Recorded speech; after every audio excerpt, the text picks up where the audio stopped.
Hello. Hello, subscribers. Hello, YouTubers. I hope that you're having a wonderful afternoon. I am. Thank you so much for your support. Yes, I'm on the road of fixing my hair. I'm actually going to change the color slightly. It's going to be weird going from white to a different color. I don't even know what color this is, so let's watch and see. So, I hope that you're having a wonderful afternoon. Thank you for joining me. So, basically, what's on my mind is date night. And pretty much, you guys know how I do it. I just start thinking about things for myself, and then I want to come on here and get your opinion and see if anybody is thinking what I'm thinking. So, oh, sorry about the chair. Sorry, I'll be still. So, I was watching Dan Wootten's show, and I'll get to the to date night in a minute. We're gonna close with date night. I love calling it date night because it's not really a date night for Harry and Meghan because they're not. That's not love.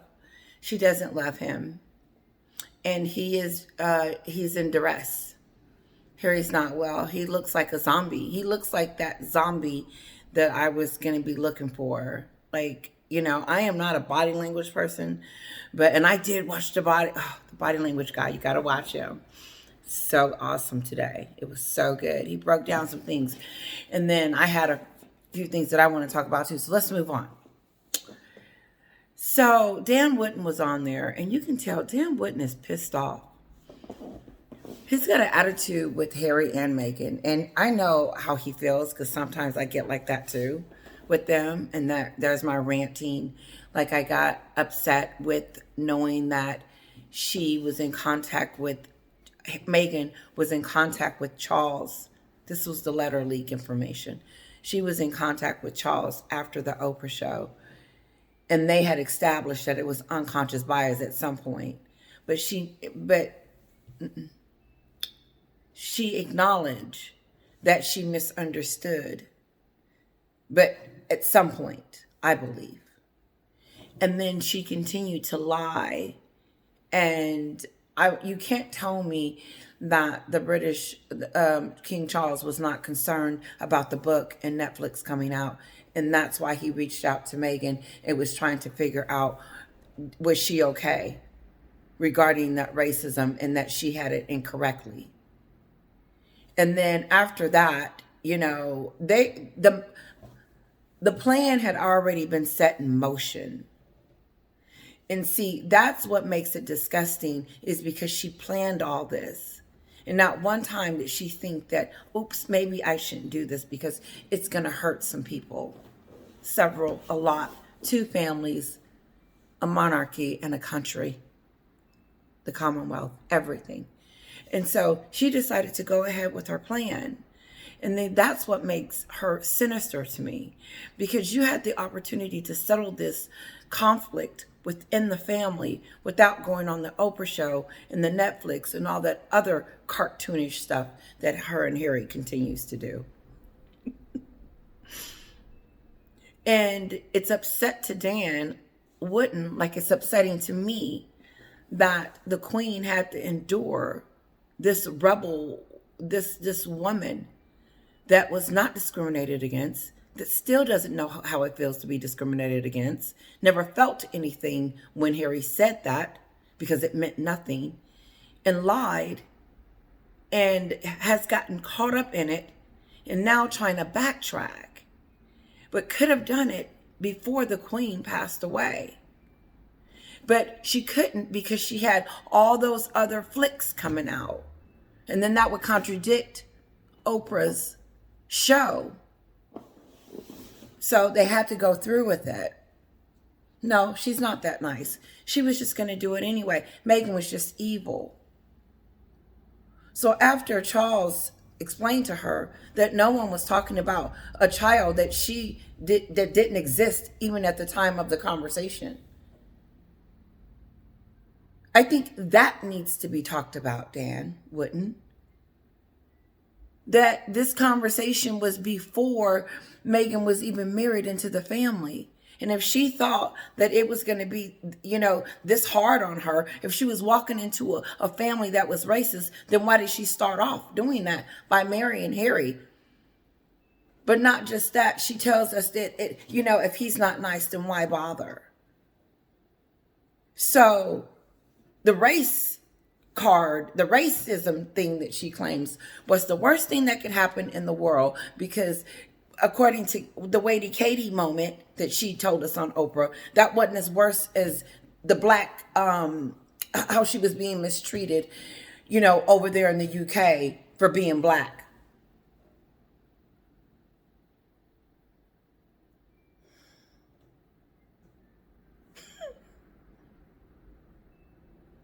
No, there's a lot of holes in that story.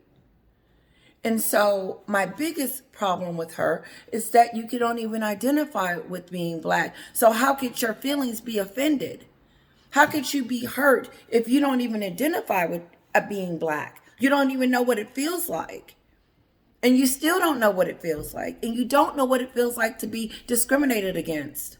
And you lied on the royal family, and you failed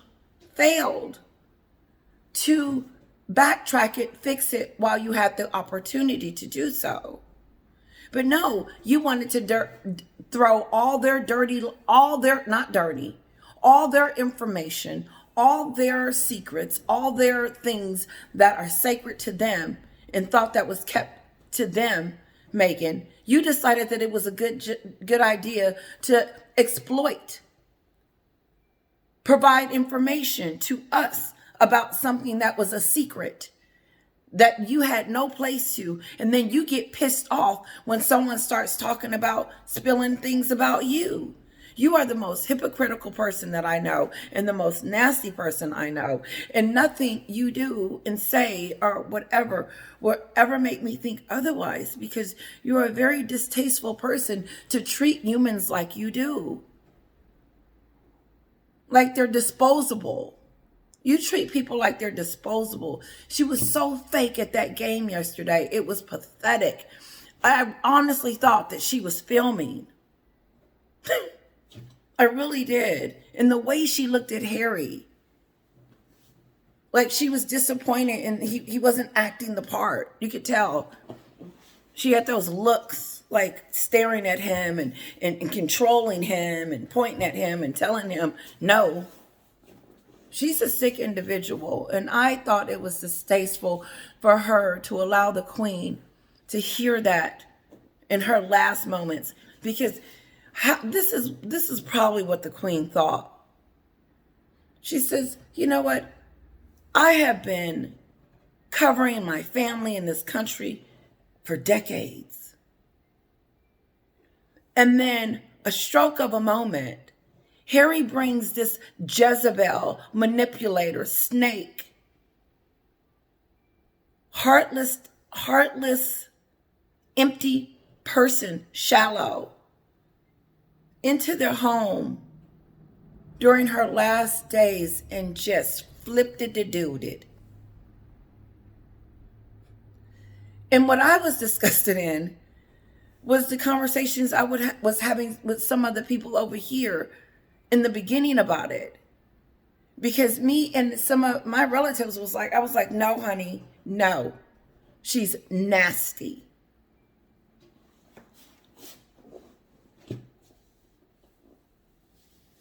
People are starting to see where the problem is. Everyone in the Sussex squad, good luck. Good luck on keeping that big and huge and everything like that, because it's crumbling. And Tessa, that was on the Dan Wooden show, she's running out of things to say. She can't even defend them anymore, and she's not even making sense. I'm like, what? Okay, now she done brought some political stuff into it. The bottom line is, Tessa, is that these two people came in bent on destroying the royal family for their gain. And it's disgusting. And I don't know about the other Americans, but it just each day continues. It's mind-boggling to know that this woman has no bounds of what she won't do. And I can't but help but to think that the arrogance, the entitlement is real, that she feels that she's better than everyone else in the room, and you are lucky to be in her presence. It's disgusting. And the way she treats Harry like a puppet, like a puppy. Harry just looks like he's an accessory. He's an accessory. But he's a bad accessory because he allows her, he's the muscle, because she can't do anything without the traitor. But he's so glad she invited him to the Lakers game. He doesn't know what to do. He's so excited. So he put on, they're not sleeping together. I don't know if they're living together, but they dang sure not sleeping together, because she wouldn't even give her honey a kiss. And this is how the kiss went. I know I'm all over the place. Let's do that today. She put her mouth, and this is what the body language guy, and I will be giving him a super sticker because he earned it. Good job. So, and I'm trying not to show my nails. So we're at the game now, okay? We're at the Laker game. Let's go to the Lakers game. I got my beer. They have their nachos.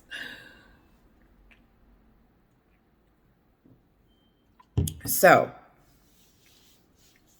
we at the game. We're having fun. And it looks rehearsed. It looks like she's trying really hard to show us like she's having like this ball of a time, like it's the best game ever. And I remember on the tutor saying, it's just a facade. It's fake. That type of person has spurts of happiness. And I don't think that she was happy. Oh, I need to stop moving. But Harry looked like he had just said, oh, wow. Like he was shocked that she invited him at the last minute, and he was excited to go, and he's going. But he looks like an accessory to her. And so they had this screen come up. They call it the kiss cam. So whenever you show the cam, you automatically kiss. Are you supposed to? William and Kate did. I believe. I think so. And so she wants to be Kate so bad. Oh, that will never happen. And I think she self-consciously knows that, but continues. I heard something on Tara by Auntie today. But let me go back. So she's on this cam. And you're supposed to give a kiss or whatever to whoever you're sitting next to. And so Harry's leaning in to get his kiss because he's already know what's going on. He's getting his kiss. And so the body language guy says, Maghen puts up her hand like she does, which means she's blocking her mouth. I said, that means you can't kiss me. And then he said she did a head back, like a no, like don't you dare kiss me, but still laughing like it's funny. And Harry leaned. It felt like Harry kept trying to lean in and get a kiss, but he never got it. And that spoke volumes to me. And what did, it wasn't that she wasn't so much as the kiss, but it was the way she treated him with the kiss. Like, we're not kissing. We're not sleeping together. You're not getting any of this. You're on punishment. You will never see any of this again. We are living together only.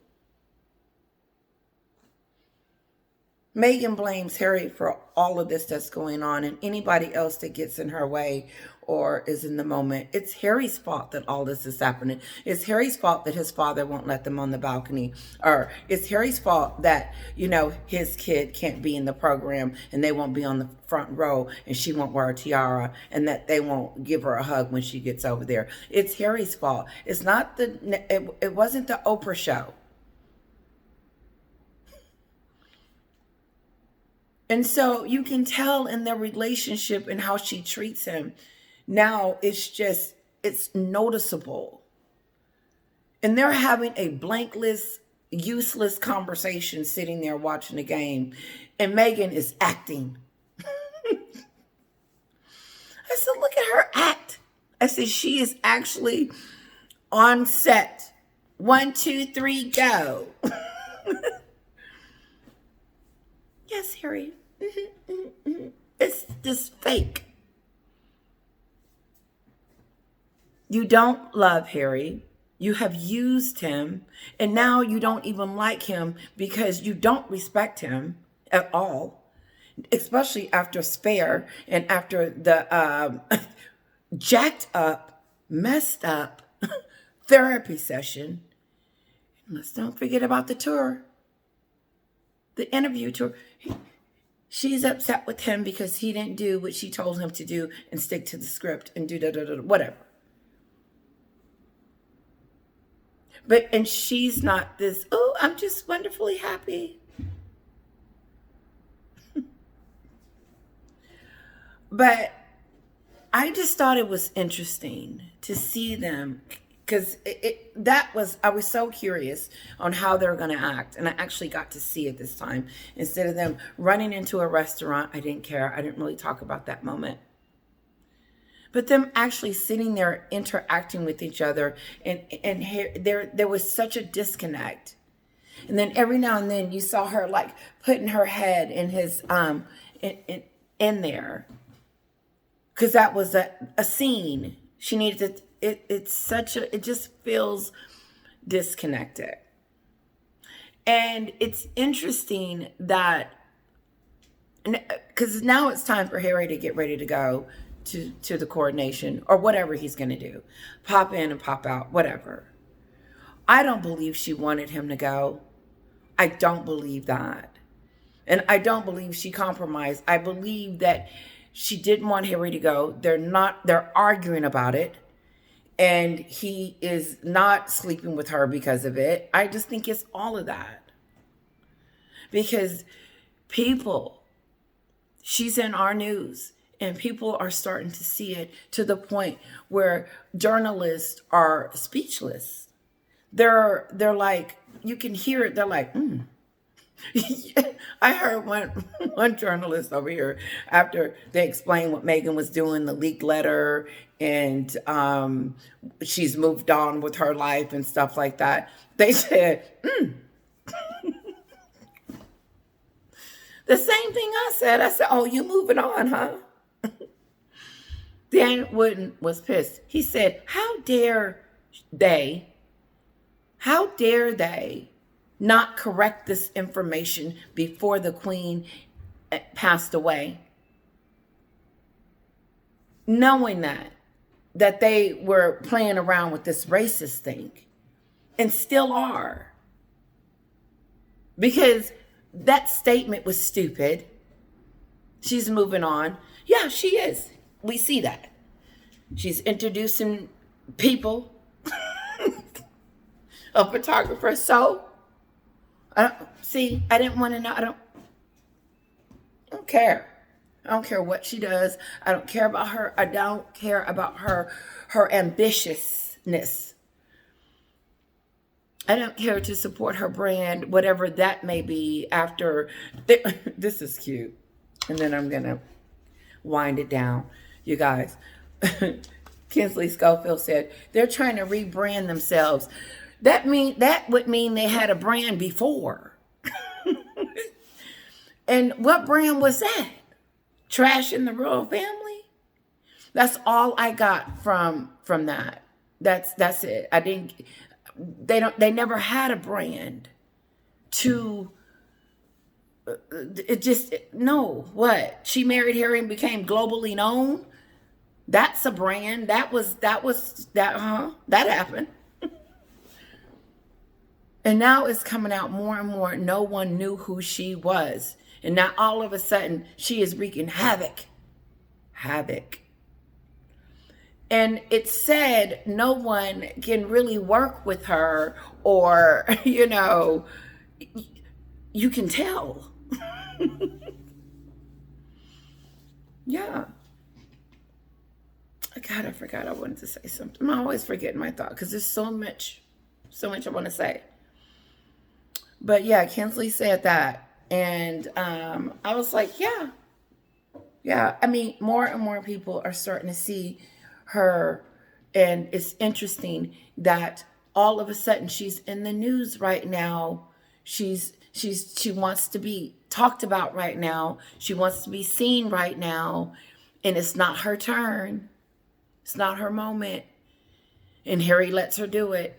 Her sidekick. Her accessory. Harry's an accessory. He's an accessory to all of this because she does it and he allows it. And so her accessory, we're going to start calling him now, gives her the green light to make things about her when we supposed to be really getting ready for the coronation. She can't stand it. It hurts her to know that I think that she's not going to be there. I don't think that she's all excited that she's not going to be there. I really don't. Because soon, no matter what she does in the news, no one's going to be talking about her. We really are going to be talking about the coronation because these stories are coming so fast. And then we're moving on to the next. We were just talking about a letter. And then we were just talking about a statement she put out. Now we're talking about her introduction she's out there doing. And now we're talking about a fake date. Sorry. This is starting to become comical. It's starting to be embarrassing to her. She's starting to look desperate. There's a desperatism that's going on right now. And it's because, listen, yes, she had a lot of work done. Some work. I don't know. But Andy broke it down. Tara by Andy, she broke it down. She went 15 minutes, at least 5 minutes, about what Maghen got done. And she broke it down. So if you want to know. But I thought she looked great. I thought she looked really, really pretty. But she looked desperate. She looked hungry. She looked like, look at me, please, please. I'm still here. Don't forget about me. I'm the princess.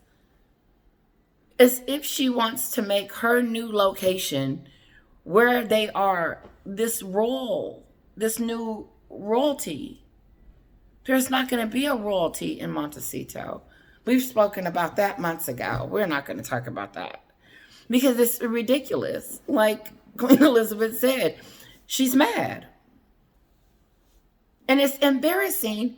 I would be pissed off at her if I was Archie, if someone called me Prince Archie at one of them elementary schools because my mom is sick.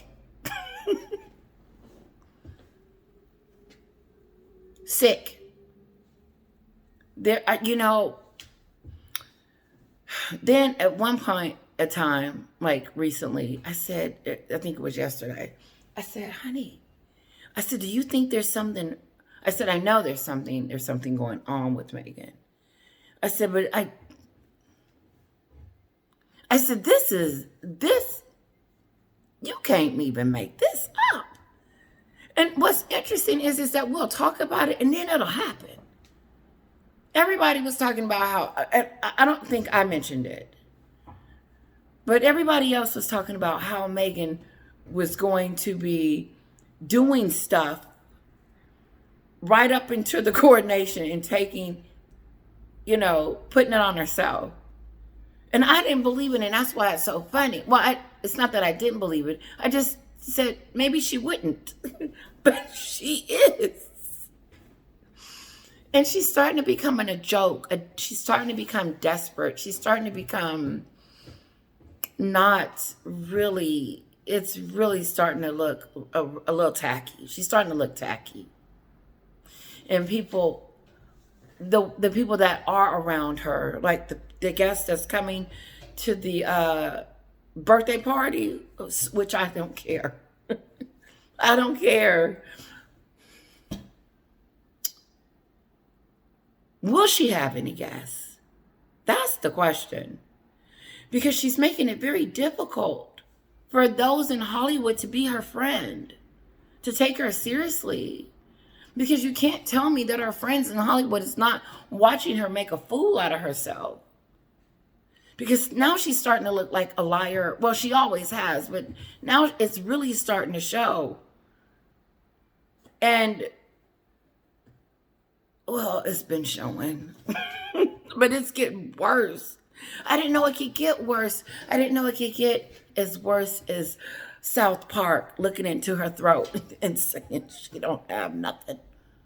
Nothing. Looking in her throat and saying that she has nothing. That's pretty pathetic. That's pretty sad. Guys, let me know what you think. I'm done. Let me make sure I got everything out. Okay. So Beatrice and Eugene was out with Piers Morgan. I thought this was really interesting. And the reason why is because Piers Morgan can't stand Meghan and Harry. Like, and he has all the reason to. He has all the reason to dislike these two on a personal level and every other level, like we all do. But it showed that their relationship, whatever relationship that she had with the royal family or connection, that it's over. I think that to me was a message to Meghan and letting her know the games that you continue to play, we see them now. And I think Beatrice and Eugene is seeing it. And they don't trust Meghan anymore because she says one thing and does another. And I don't think Eugene and Beatrice is too happy about Meghan and Harry going after the king and the family and the monarchy and everybody. Nobody wants that. And then this is what I think would happen. This is my story. Okay. So I believe that they were friends at one moment or whatever. Because remember, one of them came over here and hung out with Harry. And so they established a right relationship and probably was brought over here by King Charles or something. Maybe, I don't know, to maybe talk to them and figure out where their heads are and see if they would just, chill out. And so I can't help but to think that maybe that was a little bit of that. Maybe, I don't know. But anyway, let's just say Eugenie. Eugenie came over and spent time with Harry and Meghan. And I believe that was probably from the palace, let's say. Maybe it wasn't. But anyway, they were still staying connected. And I just believe that maybe they were trying to figure out where Meghan and Harry's head is. And so now that they realize that they're crazy and that Meghan is not who she keeps saying that she is, and that she keeps going after the royal family and they haven't said anything, it looks really disgusting. And it really does. And I think that moment with Piers Morgan and them and the two girls was letting Meghan and Harry know that you guys you crossed the line. You don't have any allies over here. You don't have any family over here that trusts you and want to hang out with you and be with you. You've burned every bridge you can think of and then some. And then you're still being deceitful and doing things that you shouldn't be doing right around the time that it's supposed to be about King Charles, Harry. And so that's what I believe that message was, because you can't tell me that Piers Morgan, because he's unfiltered, he'll go in. I'm sure they had a great conversation, and I would have loved to have been the fly on that wall. Because can you imagine Eugene and Beatrice saying, you know what? I'm sick of them too. They have just destroyed everything. And then the Queen, and then, Philip, God rest their souls. Meghan and Harry have done such disgraceful things. And then when you talk to her, she comes across like she's just this loving and caring person, and she doesn't mean any harm, and she's good. And then the next thing you know, you hear about this stuff in the news.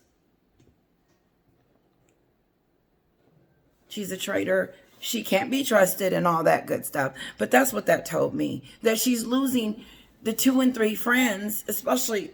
She's cut all ties with the royal family, in my opinion. Unless they can do something for her or give her something, put her on the balcony, let her be in a tiara, raise down the window, she's done with them. She's gotten what she wanted. She got her global status. And when she got her Duchess of Sussex, she ran over here because she's not giving that up. They would have to take her to court for those. And I don't really know why it's such a fight over it. I don't. Like, why she's hanging on to it so tight. She's still what can be considered royalty because she's still connected through the kids. It's whatever. Forgot what I was saying because I had a point. But no, Meghan's done. She is not coming back over there. And if she does, like I said, she'll be crowned or something. But no, she's not supporting Harry. It shows. Do you ever see? Listen, they were out to a Laker game. That was not supporting Harry. That was supporting Meghan. Meghan wants to be seen. And she needed Harry to go with her to do that. Obviously. She wants to be seen. And so he's going to do what his master says. And so he did it. And he went and he made a fool out of himself. She embarrassed him. He gave us one of those goofy looks that he do, like, oh, well, maybe she didn't want to kiss.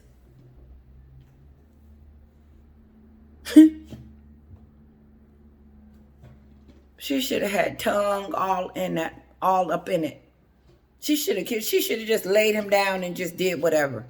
My point is that all the things and all the stuff and all the dirt and all that he's given up and all that he continues to give up for her, she continues to treat him like dirt. And he continues to take it. She doesn't support him. She doesn't see Harry. He's an accessory. She uses him for what she wants and what she can get, and it's disgusting. And Harry's not tired. And until Harry gets tired, then, because there's going to be a divorce. Either Harry's going to get tired, and then if Harry gets tired and decides that I'm about to lose it, and leaves her, then of course it's all his fault. She did nothing wrong.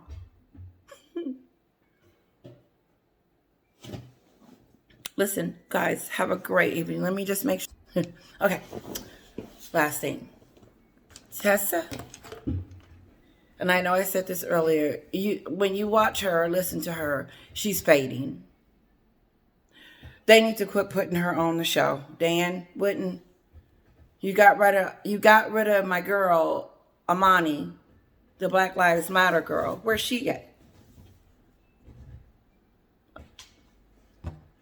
But anyway, she's on there talking about, she's slow to me. She's trying to say that the media, they blaming the media and we're the circus and we're fuming the fire. No. Dan said no. She opened fire on the Oprah show. Oprah, you let Meghan, the Duchess of Sussex, open fire. And she said something else. She said something about the fairy tale is over. There was never a fairy tale. That's not a fairy tale. It was a fake fairy tale. It was never a fairy tale. It's stupid that she even called it a fairy tale. Her and Meghan. Because a fairy tale don't begin like this and end like this. It began crappy and in tragic mode, in chaos and drama, and it's ending, and it's going to end like that. And Meghan looks desperate. She looks desperate for attention. Goodbye. Don't forget to like, share, and subscribe.